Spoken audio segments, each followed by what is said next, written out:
ആകാശവാണി കവരത്തി. ഫെൺഫൂരിഷ.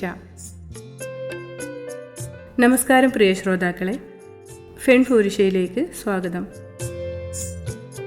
ഇന്ന് നമ്മളോടൊപ്പമുള്ള അതിഥി ഇടുക്കി പാഴേരിക്കണ്ടം സ്വദേശിനി ശ്രീമതി രമ്യ രതീഷ്.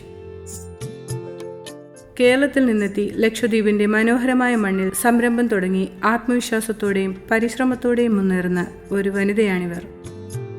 ജീവിതത്തിലെ വെല്ലുവിളികളെ അതിജീവിച്ച് സ്വന്തം വഴികൾ കണ്ടെത്തി മുന്നേറുന്ന ഇവരുടെ ലക്ഷദ്വീപിലെ ജീവിതയാത്രയും അനുഭവങ്ങളും ഇന്ന് ഫെൺഫൂരിഷയിലൂടെ പങ്കുവെക്കുന്നു. നമസ്കാരം. ആകാശവാണി കവർത്തി നിലയത്തിന്റെ ഫെൺഫൂരിഷ എന്ന പരിപാടിയിലേക്ക് സ്വാഗതം. നമ്മുടെ ശ്രോതാക്കൾക്ക് വേണ്ടി താങ്കളെ ഒന്ന് പരിചയപ്പെടുത്താമോ? നമസ്കാരം, എൻ്റെ പേര് രമ്യ രതീഷ്. ഞാൻ ഇടുക്കി പഴയരിക്കണ്ടത്തു നിന്നാണ്. ഇപ്പോൾ ഞാനിവിടെ ലക്ഷദ്വീപിലുണ്ട്. ഞാനൊരു സ്വയം സംരംഭം തുടങ്ങിയിട്ടുണ്ട്. ഇപ്പം വലിയ കുഴപ്പമില്ലാതെ അങ്ങനെ പോകുന്നു. കേരളത്തിൽ നിന്ന് ലക്ഷദ്വീപിലെത്തി ഇവിടെ ഒരു സംരംഭം തുടങ്ങിയ ആളാണല്ലോ മാഡം. അതെ. കേരളത്തിൽ നിന്ന് ദ്വീപിലേക്ക് വരാനുണ്ടായ സാഹചര്യം എന്താണ്? എൻ്റെ ഹസ്ബൻഡും എൻ്റെ അനിയനും ഒക്കെ ഇങ്ങ് പോന്നു. അപ്പം ഞാനും കുട്ടികളും ഒന്ന് വന്നതാണ്. ഇവിടെ വന്നു കഴിഞ്ഞപ്പം എനിക്ക് വളരെ സന്തോഷമായി. അതുകൊണ്ടിങ്ങനെ നിന്ന് പോകുന്നു. അപ്പോൾ ഈ സംരംഭം തുടങ്ങാൻ പ്രേരിപ്പിച്ചത് എന്താണ്? ഞാൻ വന്ന് കുറച്ച് നാളിങ്ങനെ വെറുതെ വീട്ടിലിരിക്കുമായിരുന്നു. അപ്പം ജസ്റ്റ് ഇങ്ങനെ നടക്കാൻ ഇറങ്ങിയപ്പം പ്രസ് ജംഗ്ഷൻ്റെ അടുത്തൊരു ജ്യൂസ് കടയിൽ കയറി ഞങ്ങളൊരു ജ്യൂസൊക്കെ കുടിച്ചു. അപ്പോൾ അവിടെ ഇക്ക തനിച്ചാണ് ജോലി ചെയ്യുന്നത്. അപ്പം ഇക്കയോട് ഞങ്ങൾ ചോദിച്ചു, ഇക്ക എങ്ങനെ ഒരാളെ സഹായിക്കാൻ വേണോ എന്ന് ചോദിച്ചപ്പം അതിനെന്താ പോരേന്ന് പറഞ്ഞു. 2 ദിവസം കഴിഞ്ഞപ്പോൾ മുതൽ ഞാൻ ചെന്ന് നിന്ന് അങ്ങനെ 1.5 വർഷം ഞാൻ ആ ഇക്കയുടെ അടുത്ത് ഇങ്ങനെ ജോലി ചെയ്തു നിന്നു. അപ്പം കുറച്ച് നാൾ ജോലിയിൽ നിന്നപ്പോൾ ആ ഇക്ക തന്നെ പറഞ്ഞു, ഒന്ന് തനിച്ചത് ചെയ്ത് നോക്കിക്കേ, എപ്പോഴും ഇപ്പം ഞാൻ കാണില്ലല്ലോ, തനിച്ചത് തുടങ്ങണമെന്ന് തോന്നിക്കഴിയുമ്പോൾ എങ്ങനെ ചെയ്യുമോ അതിൻ്റെ പേര് തനിച്ച് ചെയ്യാൻ പറഞ്ഞു. അങ്ങനെ ചെയ്തു. ഇപ്പം അത് എനിക്ക് സ്വന്തമായി ചെയ്യാനും ഞാൻ സ്വന്തമായിട്ടൊരു സ്ഥാപനം വിടുകയും ചെയ്തു. ഇപ്പം നല്ല രീതിയിൽ അത് മുന്നോട്ട് പോകുന്നു. ഇങ്ങനെ ബഷീർക്കാക്ക് ഒരു ഹോസ്പിറ്റൽ കേസൊക്കെ വന്ന് ഞാൻ അവിടെ നിന്ന് മാറി ഹോസ്പിറ്റലിലേക്ക് പോയി കഴിഞ്ഞപ്പോൾ ആ സ്ഥാപനം നിർത്തിയിട്ടു കുറച്ചു കാലം. അപ്പം ഞാൻ സ്വന്തമായിട്ട് ഇവിടെ ലക്ഷദ്വീപിൽ കവരത്തിയിൽ തന്നെ അമ്പലത്തിൻ്റെ അടുത്തൊരു കടയിൽ ഞാൻ സ്വന്തമായിട്ടിട്ടു. ഇപ്പം അവിടെ നിന്ന് മാറി സെക്രട്ടേറിയറ്റ് ജംഗ്ഷനിൽ ഇപ്പോൾ എൻ്റെ കട. നാട്ടിൽ ഇങ്ങനെ വല്ല സംരംഭം ഉണ്ടോ? നാട്ടിലൊരു സംരംഭവും ഇല്ലായിരുന്നു. ഞാനിത് തുടങ്ങിയതും ഇത് ആദ്യമായിട്ട് ചെയ്യുന്നു. ഈ ബഷീർക്കാട് അടുത്തുനിന്ന് പഠിച്ചാണ്. അപ്പോൾ അതെനിക്കതൊരു എൻ്റെ സ്വയം തൊഴിൽ എന്ന രീതിയിൽ എനിക്കത് വലിയൊരു അനുഗ്രഹമായി മാറിയിരിക്കുകയാണ്. ഇനിയിപ്പോൾ നാട്ടിൽ പോകുമ്പോൾ ഇങ്ങനെയൊക്കെ ചെയ്യുമോ? നാട്ടിൽ പോയിട്ട് ഇതൊക്കെ ചെയ്യണമെന്നാണ് എൻ്റെ ഒരു ആഗ്രഹം. ഒരു സ്ത്രീ സംരംഭക, പ്രത്യേകിച്ച് കേരളത്തിൽ നിന്നുള്ള ഒരാളെന്ന നിലയിൽ ആദ്യം ഇവിടെ ഇങ്ങനെ ഒരു സംരംഭം തുടങ്ങിയപ്പോൾ ബുദ്ധിമുട്ടുകൾ എന്തൊക്കെ ഉണ്ടായിരുന്നു?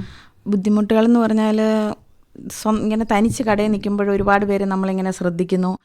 പിന്നെ എനിക്കും ഒരു ബുദ്ധിമുട്ടുണ്ടായിരുന്നു. ഞാനിത് ആദ്യമായിട്ടാണ് ഇങ്ങനെ തനിച്ച് നിന്ന് എല്ലാ കാര്യങ്ങളും ചെയ്യുന്നതും. രാത്രി 9 മണി വരെയൊക്കെ ആകും ഞാൻ കടയടച്ച് പോകുമ്പോൾ അമ്പലത്തിൻ്റെ അവിടെ നിന്ന്. അങ്ങനെ ആകുമ്പോൾ എന്നെ ഒരുപാട് പേര് ഇങ്ങനെ ശ്രദ്ധിക്കുമ്പോൾ എനിക്ക് തന്നെ ഒരു ബുദ്ധിമുട്ടുണ്ടായിരുന്നു.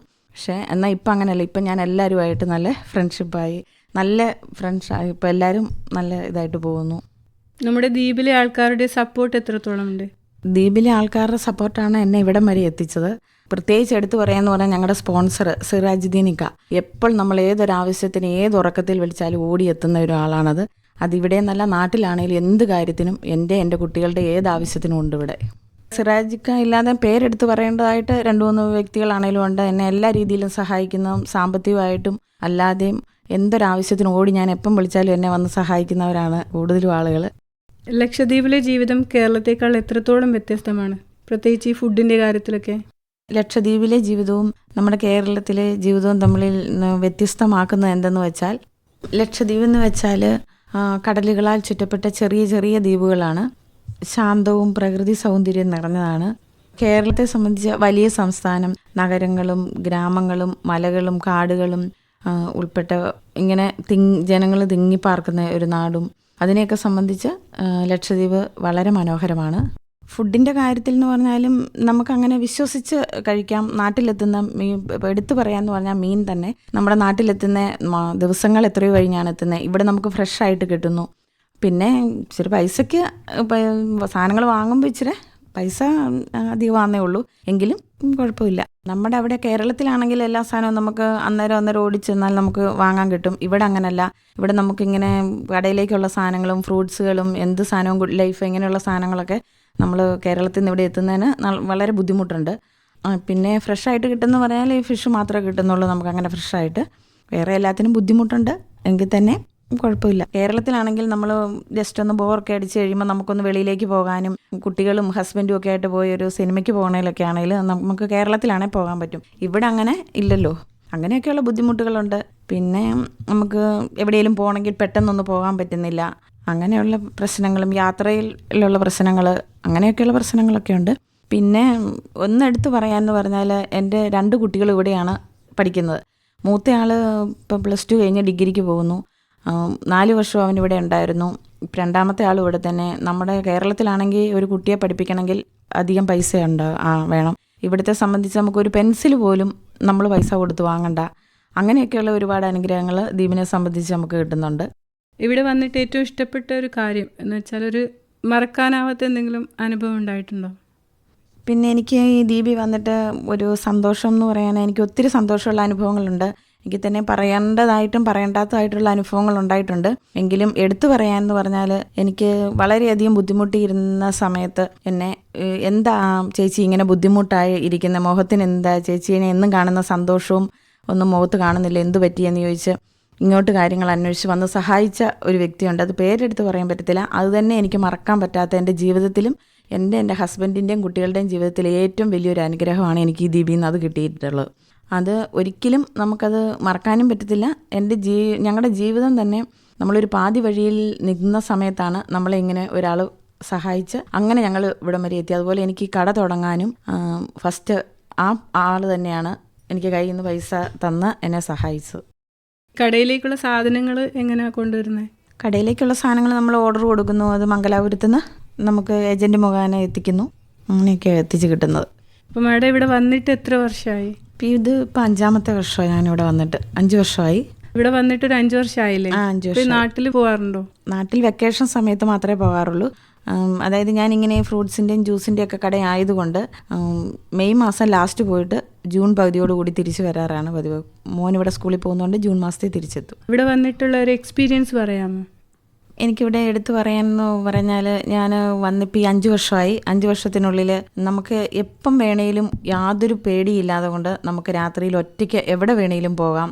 ഒരു കള്ളൻ്റെ ശല്യമോ, കേരളത്തിലാണെങ്കിൽ കള്ളന്മാരായി ഇതായി ഇത് അങ്ങനെയൊന്നുമില്ല.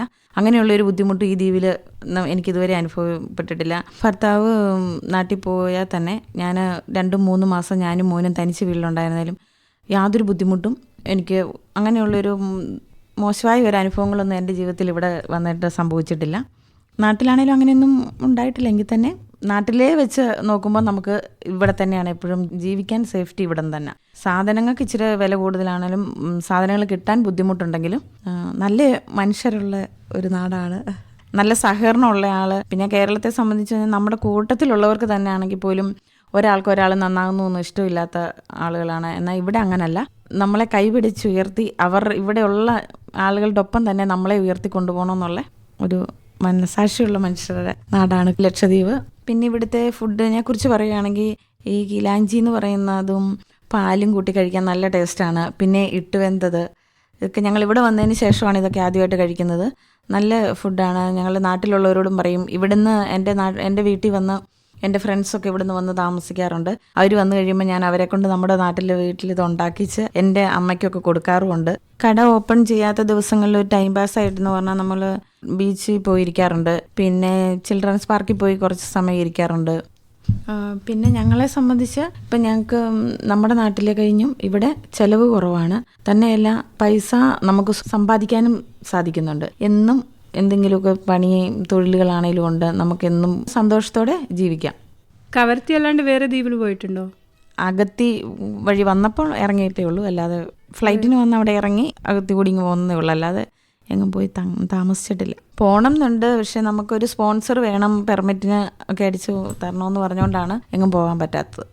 സ്വന്തമായി സംരംഭം തുടങ്ങാൻ ആഗ്രഹിക്കുന്ന സ്ത്രീകൾക്ക് എന്ത് സന്ദേശമാണ് കൊടുക്കാനുള്ളത്? സ്വന്തമായിട്ട് ഇങ്ങനെ ഒരു സംരംഭം തുടങ്ങുവാണെങ്കിൽ നമുക്ക് എന്നും നമ്മുടെ ഹസ്ബൻഡിൻ്റെ മുന്നിൽ ഒരാവശ്യത്തിനും കൈ നീട്ടണ്ട. അല്ലെ ഇക്കാ 10 രൂപ ഇല്ലേ ഒരു 100 രൂപ താന്നും പറഞ്ഞ് നമ്മൾ ആവശ്യപ്പെടേണ്ട കാര്യമില്ല. നമുക്ക് എന്താവശ്യത്തിന് നമുക്കൊന്ന് വെളിയിലേക്ക് പോകണമെങ്കിലും അല്ലെ പോകുമ്പോൾ എന്തെങ്കിലും ഒരു സാധനം വാങ്ങണമെങ്കിൽ നമ്മുടെ കയ്യിൽ സ്വന്തമായിട്ട് ഒരു 10 രൂപ ഉണ്ടെങ്കിൽ നമുക്കെന്നും അതൊരു മൂല്യമാണ്. തന്നെയല്ല ഒരു അവസ്ഥയിൽ ഹസ്ബൻഡിന് എന്തെങ്കിലും ഒരു മേലാഴിക വന്നു, അവർക്ക് പണിയാനും പറ്റിയില്ല, കയ്യിൽ പൈസ ഇല്ലെങ്കിൽ നമ്മളുടെ സമ്പാദ്യത്തിൽ നിന്ന് എടുത്ത് നമുക്ക് വേണ്ടപ്പെടുന്ന സാധനങ്ങൾ വാങ്ങുമോ അങ്ങനെ എന്തെങ്കിലും ഒന്ന് ചെയ്യാമല്ലോ. ഞാനിപ്പോൾ കേരളത്തിൽ നിന്നാണ് വന്നത്. കേരളത്തിൽ നിന്ന് വന്ന് ഇങ്ങനെ ഞാൻ സ്വന്തം ഒരു സംരംഭം തുടങ്ങിയതുപോലെ ഇവിടെ ദ്വീപിലുള്ളവർ സ്ത്രീകൾക്കും എന്തെങ്കിലും സ്വയം ഒരു സംരംഭം തുടങ്ങുവാണെങ്കിൽ അത് നല്ലതായിരിക്കും. വെളിയിൽ നിന്ന് വരുന്നവർക്ക് അത് വാങ്ങാനും. ഈ കേരളത്തിലൊക്കെ നമ്മൾ ടൂറൊക്കെ പോകുമ്പോൾ കണ്ടിട്ടുണ്ട്, ഈ കബഡി കൊണ്ട് മാല, കണ്ണാടി അങ്ങനെയുള്ള സംരംഭങ്ങളൊക്കെ ഇവിടെ സ്ത്രീകൾ തുടങ്ങുവാണെങ്കിൽ അത് ഈ കാണാൻ വരുന്നവരൊക്കെ ആണെങ്കിലും അത് വാങ്ങും. ഇവിടെ അച്ചാറ്, സ്നാക്സ്, പിന്നെ ഈ ഫുഡൊക്കെ ഉണ്ടാക്കി വെളിയിലേക്ക് ഉണ്ടാക്കി കൊടുക്കുക, അങ്ങനെയൊക്കെ ഇവിടെ ഇപ്പോൾ സ്ത്രീകൾ പലരും ചെയ്യുന്നുണ്ട്. ഒപ്പം നമ്മളും കൂടെ കുറച്ച് പേരൂടെ മുന്നോട്ടിറങ്ങി ചെയ്യുവാണെങ്കിൽ നമുക്കത് നല്ലൊരു ഉപകാരമായി മാറും. ഇപ്പോൾ ഒരു ഉദാഹരണത്തിനാണ് തന്നെ ഞാനിപ്പം കേരളത്തിൽ നിന്ന് ഇവിടെ വന്ന് ഞാൻ സ്വയം ഇങ്ങനെ ഒരു സംരംഭം തുടങ്ങി. എന്നെ സംബന്ധിച്ച് ഇത് വലിയൊരു അനുഗ്രഹമായിട്ട് തന്നെയാണ് ഞാൻ കാണുന്നത്. ഇപ്പം എൻ്റെ ഏതൊരാവശ്യത്തിനാണേലും ഞാൻ ആരോടും ഒരു 100 രൂപ തന്നേ ചേട്ടാ എന്നും പറഞ്ഞ് ഞാൻ ചോദിക്കുന്നില്ല. ഞാൻ എൻ്റെ എനിക്ക് കിട്ടുന്ന പൈസയിൽ നിന്നാണ് എടുത്ത് ഞാൻ കാര്യങ്ങളെല്ലാം ചെയ്യുന്നത്. ഇവിടെ തന്നെ ജനിച്ച് ഇവിടെ തന്നെ ജീവിക്കുന്ന നിങ്ങൾക്കും എന്നെപ്പോലെ തന്നെ ഇവിടെയും സംരംഭം തുടങ്ങാൻ എത്രമാത്രം ചാൻസുകളുണ്ട്. എല്ലാവരും ശ്രമിച്ചു നോക്കുക. ആത്മവിശ്വാസം ഏറ്റവും പ്രധാനമാണ്. നിങ്ങൾക്ക് കഴിയില്ലെന്ന് ആരെല്ലാം പറഞ്ഞാലും എനിക്ക് കഴിയും എന്ന് വിശ്വസിക്കണം. ഇപ്പോൾ നിങ്ങൾക്കാണെങ്കിൽ തന്നെ പല കഴിവുകളാണുള്ളത്. ഉദാഹരണത്തിന് ഇപ്പം കുക്കിംഗ്, സിൽവിങ്, ബ്യൂട്ടീഷ്യൻ, ക്രാഫ്റ്റ്, ഓൺലൈൻ ബിസിനസ്. പരാജയം പേടിക്കേണ്ട. നമുക്കിപ്പോൾ എന്ത് ബിസിനസ് തുടങ്ങിയാലും ആദ്യം നമുക്ക് ചെറിയ പരാജയമൊക്കെ ഉണ്ടാവും. എന്നുകൊണ്ട് നമ്മൾ പുറകോട്ട് പിന്മാറാതെ ഇത് നമുക്ക് ഇനിയും മുന്നോട്ട് നമ്മളെക്കൊണ്ട് ഇത് സാധിക്കും എന്ന് കരുതി വീണ്ടും നമ്മൾ ശ്രമിച്ചുകൊണ്ടേയിരിക്കുക. അത് നമ്മളെ വിജയത്തിലേക്ക് എത്തിക്കും. പിന്നെ എൻ്റെ ഈ ഒരു സംരംഭത്തിൽ എനിക്ക് കൂടുതലും സപ്പോർട്ട് എൻ്റെ ഹസ്ബൻഡാണ് കൂടുതലും എനിക്ക് സപ്പോർട്ട് ചെയ്യുന്നത്. ഒപ്പം തന്നെ എൻ്റെ കുട്ടികളും. അതിലുപരിയായിട്ട് ദ്വീപിലുള്ള ആളുകളും എന്നെ സപ്പോർട്ട് ചെയ്യുന്നുണ്ട്. അവരുടെ സപ്പോർട്ടാണ് എന്നെ ഇത്രയും വളർത്തുന്നത്. തുടർന്ന് ഈ സപ്പോർട്ടും ഇവരുടെ സഹകരണവും എല്ലാവരും എൻ്റെ കൂടെ ഉണ്ടാവുമെന്നുള്ള പ്രതീക്ഷ എനിക്ക് മുൻപോട്ടുണ്ട്. ആ ഒരു പ്രതീക്ഷ തന്നെയാണ് എൻ്റെ വിജയവും. ഇപ്പം നമ്മുടെ ഇവിടെയാണെങ്കിൽ തന്നെ ഒരുപാട് കഴിവുള്ള സ്ത്രീകളുണ്ട്. ഒരുപാട് സ്ത്രീകൾ സ്വയം സംരംഭമായിട്ട് ഇരിപ്പുണ്ട്. അതുപോലെ തന്നെ ഇനിയും വീട്ടിലിങ്ങനെ ഒതുങ്ങിക്കൂടിയിരിക്കുന്ന സ്ത്രീകൾ കഴിവതും അവനവൻ്റെ കഴിവുകളൊക്കെ പ്രകടിപ്പിച്ച് പുറത്തേക്ക് വരിക. അവന് സ്വയം തൊഴിൽ കണ്ടെത്തി സ്വയം സമ്പാദിക്കാനുള്ള ഇതൊക്കെ നോക്കുക. എല്ലാവരും സപ്പോർട്ട് ചെയ്യണം. വീട്ടുകാരുടെ സപ്പോർട്ടാണ് അവരെ കൂടുതൽ ശക്തരാക്കുക. ഇതൊക്കെ പറഞ്ഞുകൊണ്ട് ഞാൻ നിർത്തുന്നു. നമസ്കാരം. മാഡത്തിൻ്റെ അനുഭവങ്ങളും കാഴ്ചപ്പാടും നമ്മളോടൊപ്പം പങ്കുവച്ചതിന് ഒരുപാട് നന്ദി. ഇനിയും ഒരുപാട് ഉയരങ്ങളിൽ എത്തട്ടെ എന്ന് ആശംസിക്കുന്നു. നമസ്കാരം. ഇങ്ങനെ ഒരു അവസരം എനിക്ക് തന്നതിന് ഞാൻ ആകാശവാണി കവരത്തിയോട് ഞാൻ നന്ദി അറിയിക്കുന്നു. ശ്രോതാക്കൾ ഇതുവരെ കേട്ടത് ഫെൺഫൂരിഷ. ഇന്ന് നമ്മളോടൊപ്പം ഉണ്ടായിരുന്ന അതിഥി ഇടുക്കി പാലേഴിക്കണ്ടം സ്വദേശിനി ശ്രീമതി രമ്യ രതീഷ്. ഈ പരിപാടി തയ്യാറാക്കിയത് ബിബി സമീയ, സലാഹിയ മൻസിൽ. നന്ദി, നമസ്കാരം.